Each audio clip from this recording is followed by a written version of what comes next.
Guess we did our job at least. Well, well, doesn't someone sound disappointed? And what's with that look? I don't know. We completed our mission and all, but it still feels like we lost somehow. Sure, we stopped Lonato, and we put Geralt and his mercenaries to rout. But not before they dragged us through one of the toughest fights we've experienced. And most of all, I failed to take down the Ashen Demon. If that's not a loss, I don't know what is. Wrong.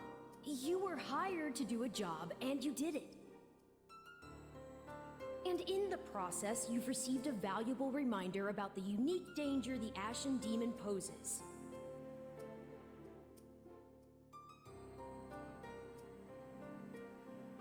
You're right. I can't believe one fighter could turn the tide of an entire battle like that. Precisely. They're surely going to continue standing in our way, so do try to dig a little deeper the next time you square off.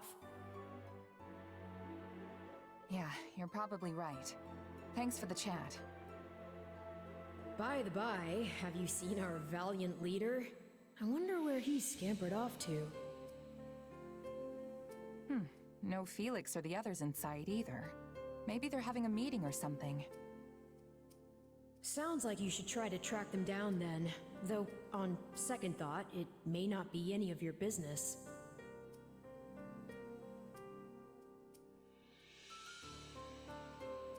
I probably shouldn't be sticking my nose into their private matters. But I am pretty curious. Let's go.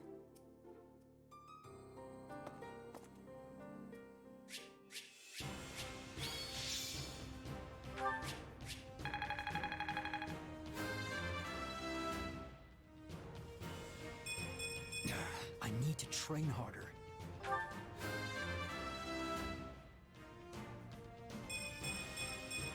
I can't stop now!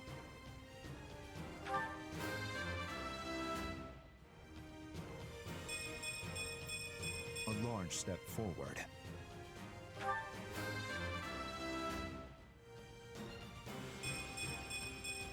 Wish this wasn't so much effort.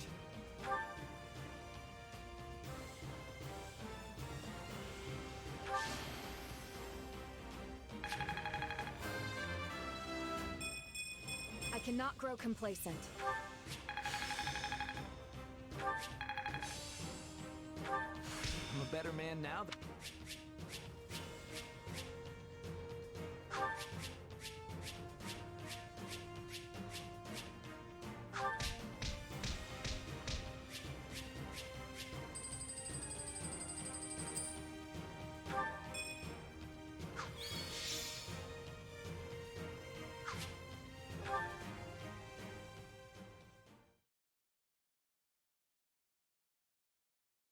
You did well, Miklana. I will remember the deeds you've performed here today. You know as well as I that I only did it for the money. Your money.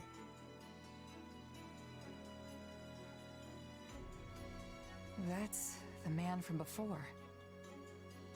I don't mean to question you, but why exactly are you eavesdropping on them? It looks like they're having an argument. Butting in now would just make things worse. What are you playing at, boar? This washed-up bandit doesn't deserve to look at our army, let alone be a commander in it. It's a decision I made in collaboration with the Margrave. 2 years ago, after I ascended the throne, I ordered Gustav to capture him, made him swear his allegiance to the royal family, and gave him a unit of soldiers to command. Spare me the details of how you did it. What I want to know is why. My army was lacking leaders. We needed capable fighters to fill in the gaps. As for Miklon here, the Margrave himself has instructed him in all manner of military tactics. I've seen his prowess with my own 2 eyes. In the centuries since the time of King Lugh, crests and relics have kept Fargus safe. We've come to depend on that power to protect us from outside attacks. And grown all too complacent in its wake. Naturally, we will take full advantage of our heroes' relics in the battles ahead with Adrestia. But we cannot protect our home with relics alone.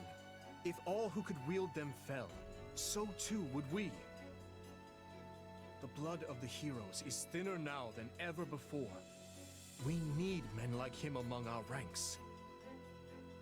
I don't doubt the truth of your words, but that's not the issue here.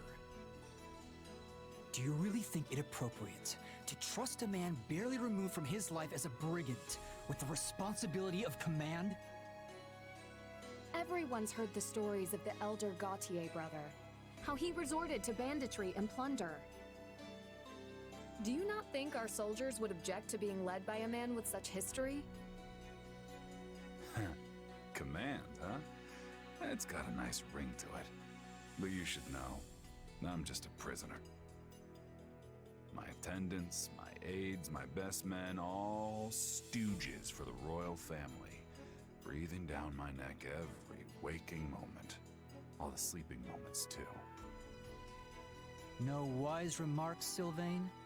You're standing there mute, as if this has nothing to do with you.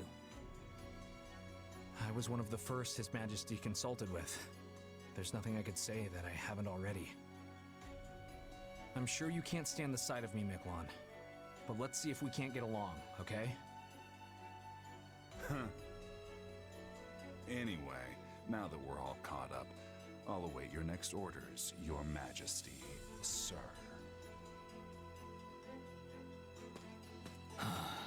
Let me guess. Any means necessary? I won't defend it, though I do see use in such a man. What he did in his time as a bandit was monstrous, I admit that. And I deserve no small amount of judgment for giving him command in spite of it. But I can't help but wonder.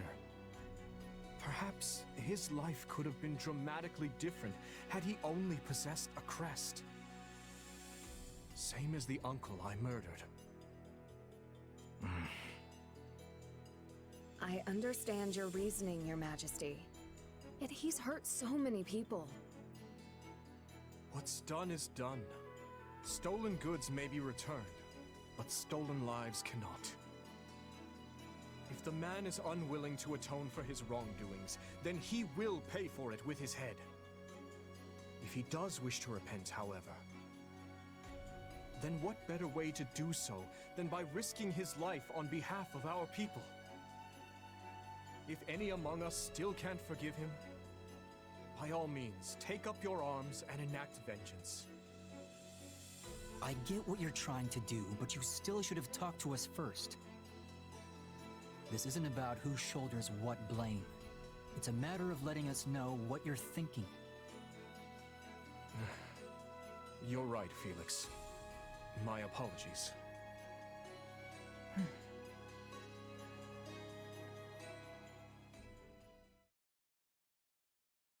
Now then, we march on Aryan Road as planned. With House Rowe's military might crippled, seizing the fortress should be a somewhat simpler matter. The Silver Maiden. Can we really take it? You saw how many troops they've already lost. Just plain math will tell you there can't be that many of them left back at the fortress. At least I sure hope not.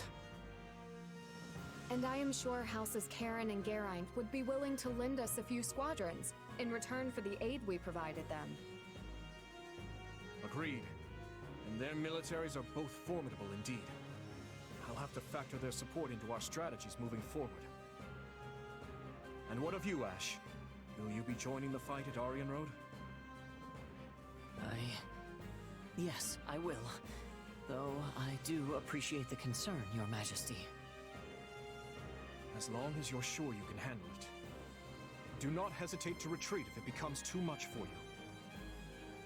House Rowe's forces aside, we now have the added threat of Geralt and his mercenary band to contend with. The very same mercenary band you had been looking for, is it not? Yeah. One of them in particular, a warrior known as the Ashen Demon, felled my entire company back before I met you. Not sure I'm looking for revenge exactly, but I do want to surpass them, no matter what it takes. I see. This is the first I'm hearing of it. Sorry, I wasn't really trying to hide it or anything. Just never came up, I guess. I believe I understand. Overcoming Gerald and his mercenaries is what drives you in life. Yeah, you could say that. It's the closest thing to a goal I have, for sure. In any case, those people cannot be taken lightly. I'd like to avoid crossing blades with them as much as we can. Though we'll likely encounter them sooner rather than later. Imperial forces are still encamped in the former Arendelle territory, after all. Right. We'd better be ready for anything.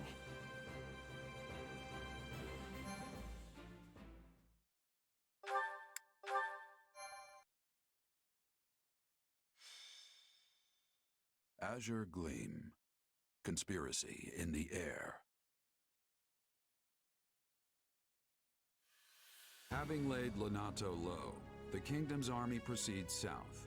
Count Rowe, who had prior declared fealty to the Empire, surrenders, and Aryan Road falls back into kingdom hands. With its foothold in the west lost, the Empire amasses troops in the former Arendelle territory to the south, prompting the army of Fargus to strike before Adrestia can regain its footing.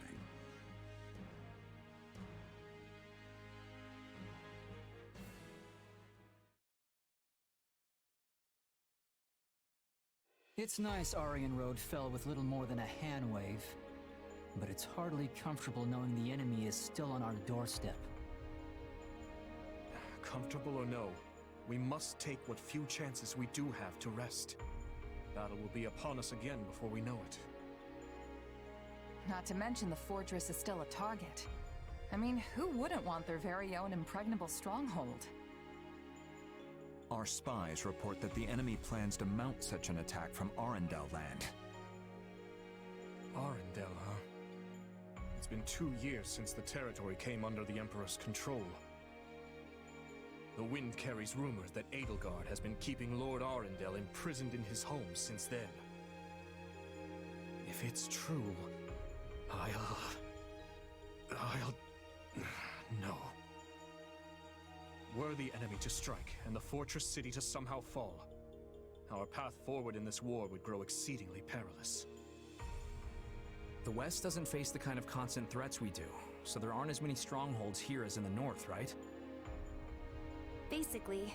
Though my uncle did say that started to change at least a tiny bit in the past couple of years. In other words, the entire western region of the kingdom is likely to fall into enemy hands if we retreat from Aryan Road now. Indeed. Which is exactly why we must take the offensive and restrain this Imperial snake before it can sink its fangs into us. Hey, it'll be nice to strike first for once. It feels like we've been on the back foot for a while now. Right you are. And remaining on perpetual defense would only lead to more meaningless, preventable deaths. Offense is the best defense, I always say. We'll crush anyone who has the gall to stand against us. There you go, getting carried away again. Look at them, all stunned into speechlessness. Your Majesty, I bear terrible news. Calm yourself. What is it? The convoy escorting Count Rowe to the capital has been attacked by an unknown assailant. They've sustained heavy losses, and it seems Count Rowe has gone missing amid the chaos. I see. And these assailants, we know nothing about them? Very little, Your Majesty. The survivors claim to have been attacked by numerous mages. Mages? No. What's wrong? Do you know who it is? You saw the court mage Cornelia during our battle at Ferdia, yes? Well, she disappeared almost immediately after. It's likely she has been burrowed away in western Fargus ever since. Which leads me to wonder if this attack wasn't her handiwork somehow. It's merely a feeling, though. I'd like to look into it further, if possible. But something tells me the Imperial soldiers won't wait around patiently while we go off hunting for clues. Perhaps you should send a separate unit to investigate, while we attend to the Empire. Yes, that would be prudent for now. We cannot afford to lower our guard for even a moment.